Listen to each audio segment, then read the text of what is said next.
Hello students. हमारा आज का टॉपिक है प्रोटीन एनर्जी मैल न्यूट्रिशन, जिसको शॉर्ट में हम कहते हैं पेम, PEM। आइए आज के क्लास में हम पेम को समझने की कोशिश करते हैं। क्या है पेम यानी protein energy malnutrition? Protein energy malnutrition is a major public health problem in India. हमारे देश में प्रोटीन एनर्जी मैलन्यूट्रिशन एक बहुत ही सीरियस और सीवियर प्रॉब्लम है, न्यूट्रिशनल प्रॉब्लम है। तो आइए आज के क्लास में हम डिस्कस करते हैं क्या होता है ये PEM. In this the body has a severe calorie और प्रोटीन डेफिशिएंसी। शरीर को कैलोरी कम मिलती है और प्रोटीन कम मिलती है, यही है पेम। और किनको सबसे ज्यादा ये अफेक्टेड होता है? Which affects the child. बच्चों में ये डिजीज या डिसऑर्डर कह लीजिए, ये सबसे ज्यादा पाया जाता है at the most crucial period of time of their development. जब बच्चा बड़ा होता है, बिल्कुल इन्फेंट स्टेज का रहता है, उस दौरान उन्हें ज्यादा प्रोटीन की आवश्यकता होती है, उन्हें ज्यादा कैलोरी की आवश्यकता होती है for their proper growth and development. लेकिन पेम जो है, प्रोटीन एनर्जी मैलन्यूट्रिशन, एक ऐसा डिसऑर्डर है जिसमें कि उन्हें न तो प्रोटीन ठीक से मिल पाती है और न ही कैलोरीज ठीक से मिल पाती है। प्रोटीन एनर्जी मैलन्यूट्रिशन दो प्रकार के डिसऑर्डर्स के द्वारा हमें दिखाई देते हैं। एक को हम कहते हैं क्वाशियोरकर और दूसरा डिसऑर्डर क्या है? मेरस्मस। तो आज की क्लास में हम एक कंपैरेटिव स्टडी करेंगे बिटवीन क्वाशियोरकर एंड मेरस्मस। क्या होता है ये दोनों डिसऑर्डर्स जो कि प्रोटीन्स और कैलोरीज से रिलेटेड हैं। तो एक कंपैरेटिव स्टडी करते हैं आज के क्लास में। सबसे पहले क्वाशियोरकर और मेरस्मस को हम अलग अलग हेड्स में हमने डिवाइड किया हुआ है, जैसे causes, age, oedema, fat, weight loss, symptoms, fatty liver cells, appetite, skin texture और न्यूट्रिशन। तो ये सारे डिफरेंट हेड्स हैं जिनके अंतर्गत हम क्वाशियोरकर और मेरस्मस में जो कंपैरिजंस हैं उसको हम आज की क्लास में डिस्कस करेंगे। सबसे पहले कॉजेस, क्या कारण है क्वाशियोरकर और मेरस्मस का? डेफिशिएंसी ऑफ प्रोटीन्स जो है वो क्वाशियोर की होने की वजह है, क्वाशियोरकर के होने की वजह है डेफिशिएंसी ऑफ प्रोटीन्स। मेरस्मस के केस में क्या होता है?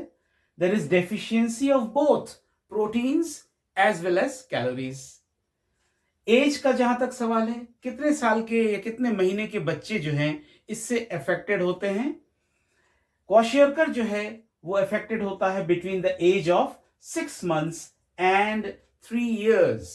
6 महीने के बच्चे और 3 साल के बीच का जो ड्यूरेशन है वो क्वाशियोरकर में देखा जाता है ऐसे बच्चों में, जबकि मेरस्मस में between the age of 6 months and 1 year। Oedema, oedema का मतलब होता है स्वेलिंग, बॉडी में स्वेलिंग, इन्फ्लेमेशन। क्वाशियोर के केस में ये प्रेजेंट होता है और मेरस्मस के केस में ये एब्सेंट होता है। Oedema is present in case of kwashiorkor, यानी शरीर फूल जाता है, जबकि मेरस्मस में ऐसा नहीं होता है। फैट का जहां तक सवाल है, क्वाशियोरकर में प्रेजेंट होता है, पाया जाता है, और मेरस्मस में फैट जो है वो एब्सेंट होता है। वेट लॉस, क्वाशियोरकर में there is some weight loss, थोड़ा सा वेट जो है वो कम होता है, बच्चों में वेट लॉस होता है, जबकि मेरस्मस के केस में there is severe weight loss. Symptoms का जहां तक सवाल है, क्वाशियोरकर में thinning of muscles and limbs. Muscles जो है, लिम्स के मसल्स जो है वो, हाथ के पैरों के मसल जो है वो बहुत ही पतले हो जाते हैं, थिन हो जाते हैं, और थिनिंग ऑफ लिम्स जो है वो मेरस्मस में देखा गया है। इसमें जो लिम्स हैं, जो हाथ है या पैर है, वो ही अपने आप में ये बहुत ही थिन हो जाते हैं, बहुत ही दुबले पतले हो जाते हैं।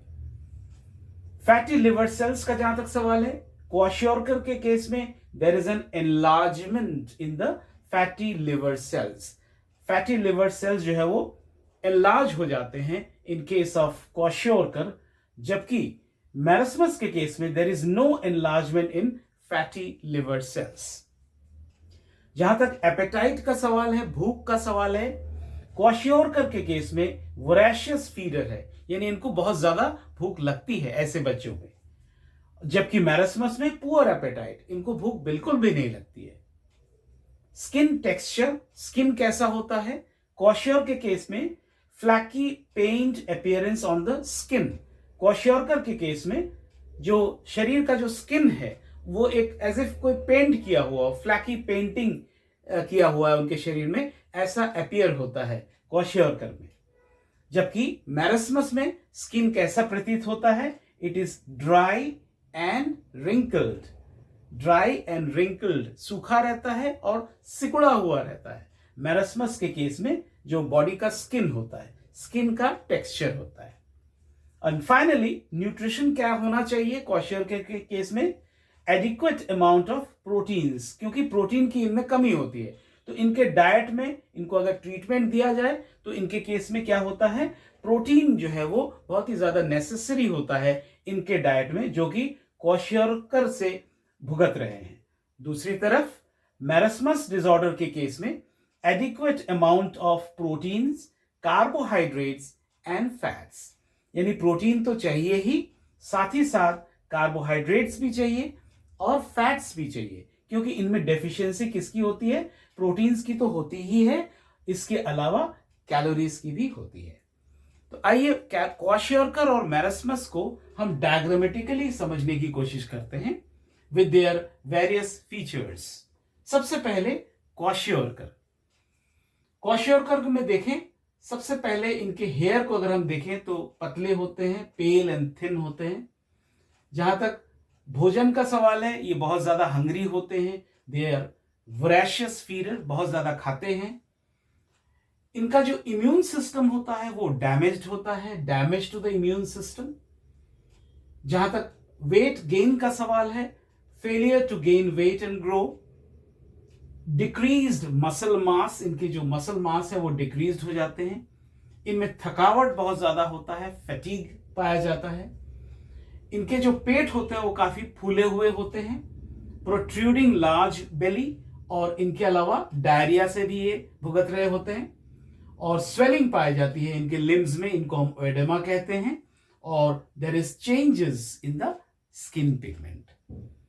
अब आइए हम स्टडी करते हैं मैरस्मस को डायग्रामेटिकली। इनका जो सबसे पहला अपीयरेंस है या फीचर कह लीजिए, सिम्टम्स कह लीजिए, वो है दे आर वेरी इरिटेटिंग। ये हमेशा ऐसे बच्चे बहुत इरिटेबल होते हैं, हमेशा रोने वाले होते हैं, बहुत ज्यादा इरिटेटिंग होते हैं। पुअर एपेटाइट, उस केस में क्या था? क्वाशियोरकर के केस में क्या था? वो वोरेशियस फीडर थे, काफी हंग्री थे, काफी खाना खाते थे। जबकि मैरस्मस के केस में क्या है? They have a poor appetite, उन्हें भूख बिल्कुल भी नहीं लगती। Extensive tissue and muscle wasting, इनके मसल्स जो हैं वो बहुत ही ज्यादा दुबले पतले, बहुत ही कम अमाउंट में पाए जाते हैं। इसी की वजह से इनके जो लिम्स हैं या बॉडी मसल्स हैं वो बहुत ही कम पाए जाते हैं। लूज स्किन फोल्ड्स, इनके जो स्किन फोल्ड्स होते हैं वो काफी लूज होते हैं। Hanging over the hip and the armpit, इनके हिप में और आर्मपिट में इनके जो स्किन फोल्ड्स होते हैं वो हैंगिंग होते हैं, क्योंकि वो लूज होते हैं। और इसके अलावा इनका जो स्किन है वो काफी ड्राई होता है। तो ये थी एक comparative study between the kwashiorkor and marasmus. जैसे मैंने पहले बताया, क्वाशियोरकर एंड मैरस्मस जो है वो प्रोटीन एनर्जी मैलन्यूट्रिशन के दो डिसऑर्डर्स हैं, जिसका कि आज के क्लास में आपने कंपैरेटिव स्टडी किया। तो आज के क्लास में बस इतना ही। मेरे चैनल बर्मन बायो क्लासेस को आप जरूर सब्सक्राइब कीजिए, लाइक कीजिए, शेयर कीजिए और बेल आइकन को जरूर प्रेस कीजिए। Thank you.